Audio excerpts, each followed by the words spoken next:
আসসালামু আলাইকুম এভরিওয়ান, আপনারা সবাই কেমন আছেন? আশা করি অনেক ভালো আছেন। আমিও আপনাদের দয়া এবং আল্লাহর রহমতে অনেক ভালো আছি।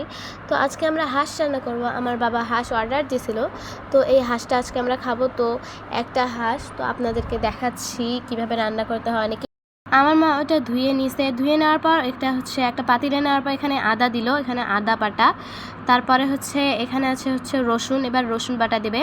তো এখানে রসুন দিচ্ছে, রসুনটাকে বাটা হয়েছে। তো এখানে কিন্তু রসুন, তারপর আদা, পেঁয়াজ এগুলো কিন্তু একটু বেশি করে দিতে হবে, তাহলে মজা হবে। আর এখানে পেঁয়াজ, এক বাটি পেঁয়াজ দেওয়া হলো। পেঁয়াজটা একটু মোটা মোটা করে কাটছে, তো এই জন্য এটা এক বাটিছে।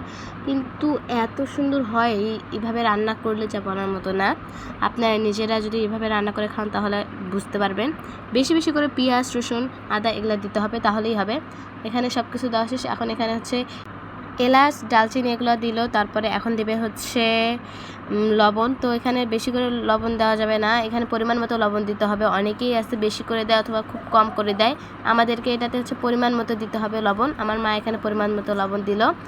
তো এবার এখানে মশলা দিচ্ছে। এখানে বাটা, এই বাটা মশলা, এই মশলাটা এখানে দিল অল্প একটু, বেশি অতটাও বেশি দেয়নি। তো এখানে মশলা দেওয়া শেষে এখন হলুদ দেবে, যাতে কালারটা আসে। এখানে একটু বেশি করে হলুদ দিল, 2 চামচ হলুদ দিচ্ছে। তো এখানে 2 আর অল্প একটু দিলেই হবে। তো এখানে যাতে কালার হয় তরকারিটা, এজন্যই এটা দেওয়া। এরপর মরিচ দিচ্ছে। এখানে আমরা শুকনো মরিচ দেই, কিন্তু এখানে আমার মা যেটা বাটার পর পানিটা এখানে দেয়, বিচিগুলো দেয় না, কারণ আমরা সেরকম ঝাল খেতে পারি না। যার কারণে এখানে বেশি যাতে ঝাল না হয়, এই জন্য বিচিগুলো দেয় না।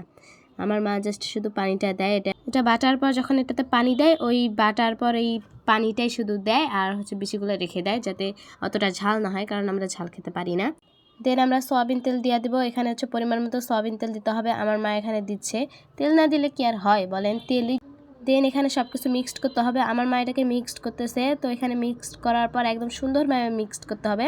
মিক্সড করার পর এটা চুলায় বসিয়ে দিতে হবে। তো এখানে মিক্সড করা শেষ। দেখেন কত সুন্দর রংটা আসছে, অনেক সুন্দর হয়েছে। তো এটা এখন ইন্ডাকশনে আমার মা বসাই দিল। এখানে চুলাটা ওপেন করাই আছে। তো এখন তরকারিটা আস্তে আস্তে হবে। দেখেন প্রায় হয়েই গেছে। তো এখন আমার মা এটাকে কষবে। রান্নাটা কিন্তু অনেক সুন্দর হয়েছিল, খাইতেও অনেক টেস্ট ছিল। তো এখানে হাঁসের মাংসটা অনেক সুন্দর একদম। এখানে আমরা একটা হাঁস রান্না করছে, এখানে কিন্তু ঝোলও হয়েছে অনেকগুলো। তো কষাও শেষ, আমাদের রান্নাটাও প্রায় শেষ। এখন আমার মা রান্নাটা পাতিলের তরকারিগুলো বাটিতে নিয়ে নিচ্ছে। তো বাটিতে নামানোর পর এটা এক জায়গায় রাখা হবে, তারপর আমরা খাওয়া দাওয়া করব। তো আজকে এতটুকুই। সবাই আমার জন্য দোয়া করবেন এবং সুস্থ থাকবেন, ভালো থাকবেন। আল্লাহ হাফেজ, আসসালামু আলাইকুম।